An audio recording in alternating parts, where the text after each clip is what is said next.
Where are you from? I'm from Macon, Georgia. That's not too far from here. 20 minutes. It depends how fast you're going. Okay. How far is that?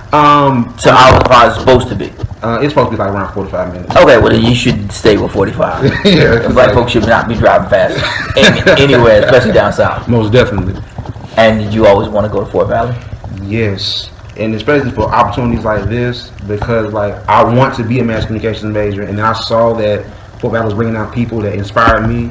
So I was like, when I come down here, I want to do something as grandiose as this. So I interviewed Farnsworth Bentley back in March. Got a chance to talk to you. Okay. Which Farnsworth Bentley, impact my childhood. You did was save my son. Okay. So it's just amazing that I even get to sit here with you. This is I like feel the same way, son. I do. Why'd you come? Why did I come to Fort Valley? It actually wasn't my decision to come here. Actually. Whose decision was it? Your sister's? No, it was my uncle's decision. Why is that? I was like, I was young, I was like, when people made my decision for me, I actually went to school. Okay. Now where you from? I'm from Atlanta. Okay. That's about an hour and a half. Yes. Have you been here before? No, sir. We definitely need you to come back. Hey, I like it. It's a great campus. Yes, HBCU. I see that. The HBCU. Okay, all right. The HBCU, yes. Okay. I've been schooled. So it wasn't Howard last night? Howard is wonderful, but we're the HBCU. I take that. We're the Fort Valley State University. I recognize some school pride in America, yes. Okay. Most definitely in America. Not to be confused. Not to be confused. We love Howard. Those are brothers and sisters up there, but no, this is the Fort Valley State University, the Wildcats. Okay. It's great to be a Wildcat today. Yes. Why is it great to be a Wildcat today? Because we're the Fort Valley State University. We're at school. Okay. Yes. All right. Yes. Okay. Now I know. Okay, so we're going right now. Mm-hmm.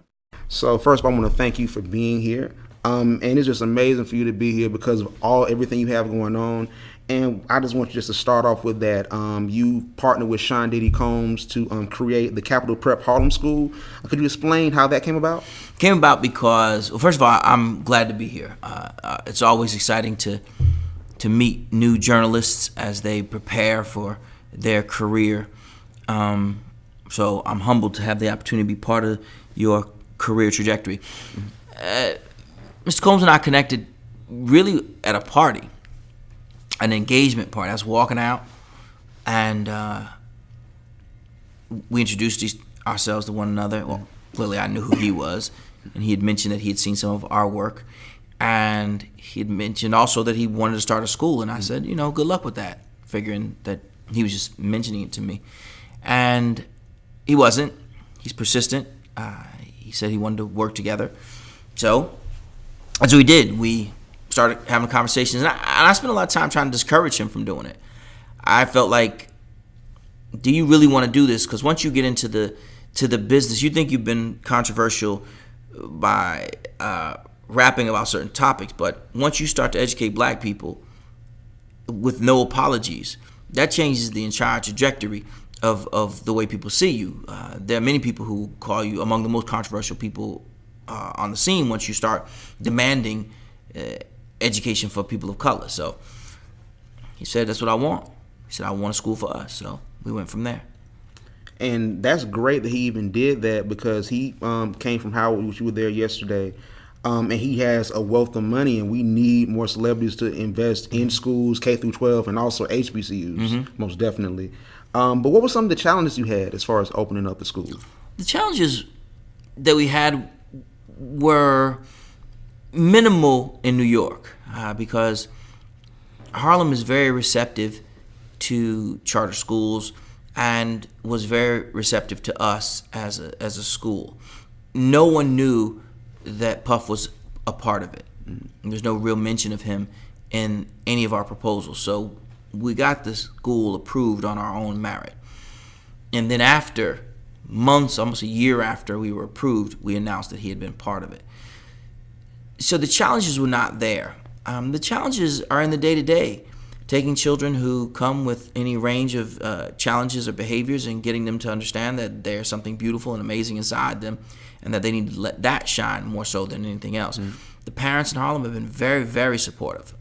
I can't say enough about the work that they're doing with us down there. So we are, those challenges are not significant to us. The It's just about getting kids to where they need to be. Okay. So as far as the school, because you said that it just opened up. It opened up back in May, correct? No, it actually opened this fall. This fall. We have a okay. school in Bridgeport called the Capital Prep Harbor School, which opened a year ago. A year ago, okay. So are you still accepting teaching applications? Because we have a lot of great majors here at Fort Valley. Our school education graduates 100% of the students. They get jobs. And also the 2017 Teacher of the Year, Casey Bethel, went here. That's what's up. And where's Casey, male or female? He's male. He's yes. male. So Casey is working where now? He is working at a school in Savannah. We'll take him. Like if Casey is listening, we definitely need him to work with you. I would love that. Because he won 2017 Teacher of the Year. He's an alpha. He pledged here, so we're definitely proud of him. You should be. And one reason why we're proud of him is because he has passion, and we know he has passion because he chose to teach over getting into the medicine field. Mm-hmm. As far as money, as far as opportunity, he chose to teach. So I wanted to use that to transition into just your journey to becoming Dr. Steve Perry. And I just wanted to ask you, did you always want to be an educator? No, not at all. That quick? I didn't. It wasn't what I thought I would do. I actually thought I would be involved in politics. Mm-hmm. I thought I would run for and maintain office. I thought I would help our community as an elected official. And I majored in political science as an undergrad. I got my master's in social work with the expectation that I would take what I learned in the pursuit of social work to help our community. And then came back and ran a homeless shelter, came back to my hometown and ran a homeless shelter in anticipation of doing that and being an elected official. But it didn't work out, and that's a good thing. Excuse me. It didn't work out because I didn't win. But it worked out because it put me in a position to do what I really wanted to do. Mm-hmm. I had spoken out against the college that I was working with during that time, and so was removed, was fired, and it was the best thing that ever happened to me. Mm-hmm. From that, we started a not-for-profit program, and from that, we started a school, and on and on and on. So it's been nothing but flat streets and green lights since then. Okay, and I'm glad you said the thing about your college, because I wanted to ask you how your team was in college, especially in the late 80s, early 90s, because black college culture, not just HBCUs, but just in general, it was just on the rise at that time. It became a part of the culture, like a different world was out at that point in time. And I just wanted to ask you, just how was it being a person in college at that time, especially a black man? So you're right. When A Different World and The Cosby Show were on, it was so cool to be black. In the sense that there was a sense of pride that we had. I was the president of the Black Student Organization on our campus. I went to a very white undergrad and wanted to go to a historically black college afterwards, but it didn't work out that way.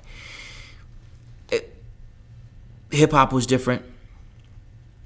Hip-hop was more so focused on black culture and moving it forward. The only time the N-word was used, it was as an example of what you shouldn't do and shouldn't say. There was, of the time, it was black medallions, no gold. It was a whole different aesthetic back then. The expectations were that we had rappers who called themselves Lord Professor or Professor Griff. I mean, it was always about somebody who was educated, and that was the whole point of hip-hop back then. It was the whole point of a youth culture back then. It was the cool thing to wear were college sweatshirts, and then it was black college sweatshirts, as Cosby did on his show, and then from there starting a show about black colleges. So it was a different time than it is now. I wish that your generation could have seen it, because it's just very different. And I think just the best part about it is that I think that's coming around again, especially with the recent occurrences that are going on in the world.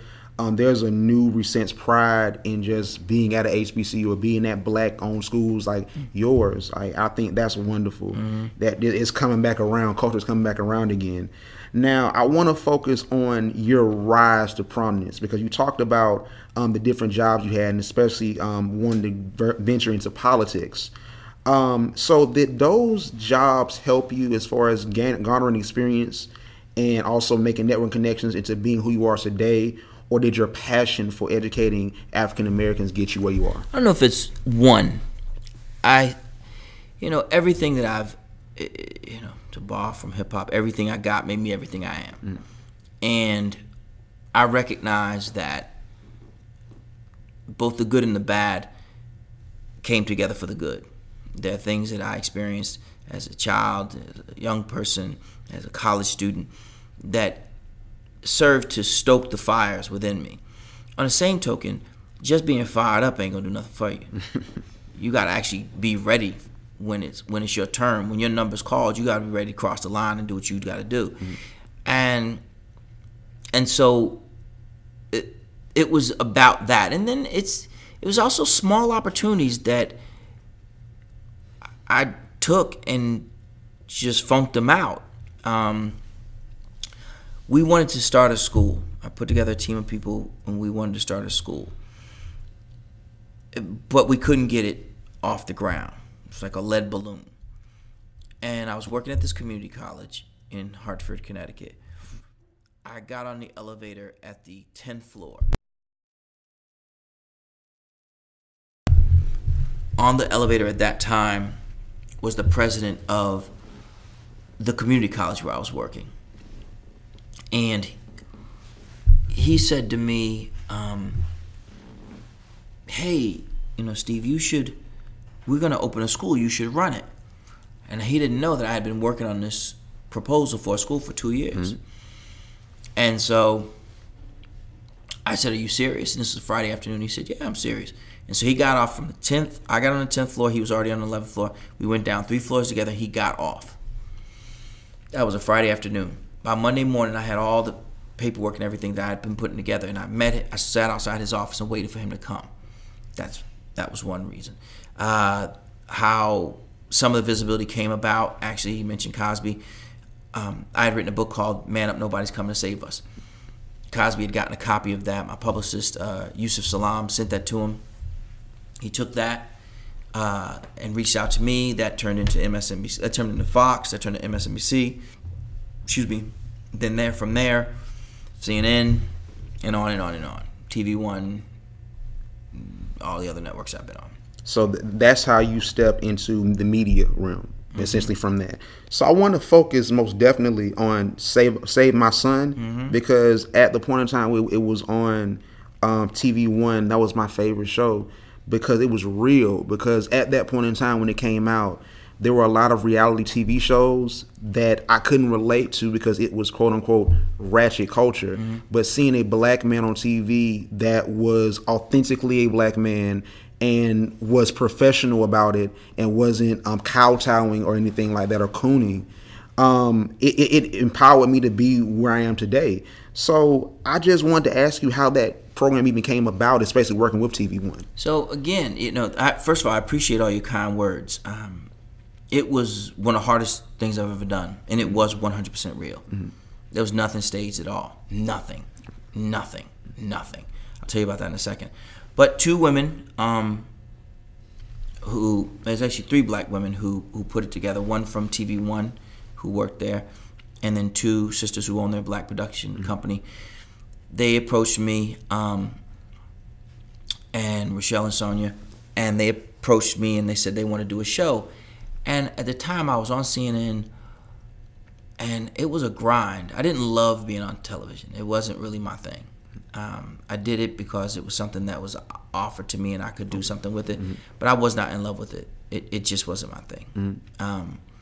I do it now because people ask me to, but I don't seek it out at all. And I know that sounds crazy to some people. Some people just would die to be on television. So is there a reason why? It's because it's not real. I mean, it takes a lot of time, practically speaking. It takes a lot of time to shoot a segment. I could do a segment that will air for 90 seconds. But to do that segment that airs for 90 seconds, I could spend a day, literally a day, out of work, meaning not working with my kids, and somewhere. It's just not my thing. It's just not my thing. It's not. I'd rather be at a Fort Valley or somewhere else. If I'm gonna spend a day, I'd rather spend a day doing something that I really believe in. And so that's what I'm not complaining. You know, I've been blessed to have the opportunity. All the opportunities I've had, good and bad, I feel blessed to have. So it wasn't that. So I was, after just 2 years of doing television, I was pretty much burned out. I didn't want to do it. It was just aggravating. And so when these two sisters approached, you know, we were being approached by a number of networks. Somebody from ESPN reached out. They had something they wanted to do. A number of networks, a number of production companies were reaching out. I'd say, man, I don't even know how many. And then some of them, a very, very famous director had something in mind. I mean, there was a lot. Yes. And so I appreciated all of it, but it's not what wakes me up in the morning to stand in front of a TV screen. I mean, TV camera. It's not what inspires me. That being said, so I said that to them. I said, thanks, but I'm not your guy. I'm not doing some fake TV thing where you get me. I'm not an actor, so I'm not going to get up there and pretend like I'm doing something. And the sister said, no. We want to do something real, like real. Like you go into the hood and you work with kids, like you do. And they said to me, and it convinced me, what convinced me was when Rochelle said, a lot of people won't ever get the chance to go to one of your schools, but they still need the expertise that you've developed over time. So what if we take the expertise and put it out there? I said, well, I'm not going to do anything I don't want to do. She said, no, you don't have to. And true to her word, nothing but respect for her and Powerhouse Productions. They did it reality. And what it was when you would see us, there's an episode that never aired, which, man, I wish you could see it. In fact, it's on the internet somewhere. I don't know who put it there. I'll find it. I didn't do it, but somebody did. It's a really good, really good episode that never aired. I just knew. I knew the show would be powerful after doing that. But we would go into a community. I'd leave, I'd finish work on Friday. Somebody would come pick me up, and then we'd go somewhere. I would meet the kid, whatever time I got there, and we would spend the entire weekend together. We'd get 2-3 hours of sleep all weekend, just going. And all the celebrities who you saw, all of them are just down brothers, like just solid dudes. Because that first episode started with Steve Harvey. Yes. His camp. Yeah. Just one of the best human beings you're gonna meet. Him, Charles Barkley, Ruben Studdard. It's just all of them, all the cats who did it, and none of them asked for a dime. None of them were paid a single dime. Wow. None of them even asked for a dollar. Charles Barkley, when he did his, we were in Asbury Park, New Jersey. This kid was in a gang, and we were trying to get him out. Got him a little job, whatever, and he was waiting for Charles and I to finish our conversation. He said he was going to leave, so Chuck said, "Forget that. Just bring him in. We'll do what we got to do later." And Chuck shared then that his brother had been murdered, or brother was dead. I don't know how he died, and how he was caught up in that life. It was just powerful, and sadly, that young man years later is alleged to have murdered somebody and is now in prison for what will likely be the rest of his life. But those were the kids who were really real. But then you had the kid named Bub, who was the kid who was into boxing. His mom just sent me something not long ago, saying that he's still doing well and that he is in fact headed to college. Wow. Yeah. Which college? I don't remember. It's a school I thought in Boston, but I'm not sure. And first of all, that's amazing. But one thing with me personally, just talking to Fonzo Bentley, who I interviewed back in March when he came down to Fort Valley, and you right now is that both of you guys had powerful shows. Fonzo Bentley had From G's to Gents, and you had Save My Son. And both of you guys had a reluctance to almost get into it. And also, it was real, because Fonzo Bentley just said, just straight up, it was real. There was nothing fabricated. It was based on my writings. Like, we actually were interacting. They thought they were going to come and talk to me in any kind of way, but I had to set them straight. And there was a change. And it was a change that he wanted, and it seemed there was a change that you wanted and that you got. And not everybody had that same change, but your mission still was achieved. But with Fonzo Bentley's show and also your show, they ended. So I understand with you, you said that TV wasn't you. So is that why it ended, or was there another reason? It ended because, according to TV One, they didn't have enough viewers. So, I mean, that's the game. There's not been 1 week that's gone by since that show aired, I think 4 years ago, that people don't ask me about it. And I mean, there's not 1 week. There's not an airport that I go into where somebody doesn't say, "Hey man, I love that show. When's it coming back?" Even the name I want to call Save Our Son, so it would be SOS. They named it Save My Son. But these types of things that you don't get into a fight over. It was great. I would do it again, but I would have to stop doing a lot of other things to do it. It was just that taxing. It was grueling. So let's say another company came to you and said, "Listen, we like the concept. We want to bring it back." I understand you say you have a lot going on, but would you at least consider it? I would consider it. It would have to be, everything would have to be lined up right. I don't know. I would strongly consider it, but not for me, because for me the answer would be no. For me in my life, it does not fit. But because of the implications that I think it can have within the community, I would more than likely consider it. But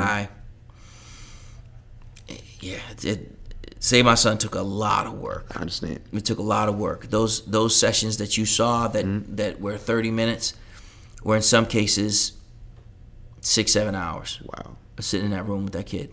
I totally understand. They edited it so well. Yeah, their sisters are amazing. They had an amazing team. Amazing. Cameramen, everyone.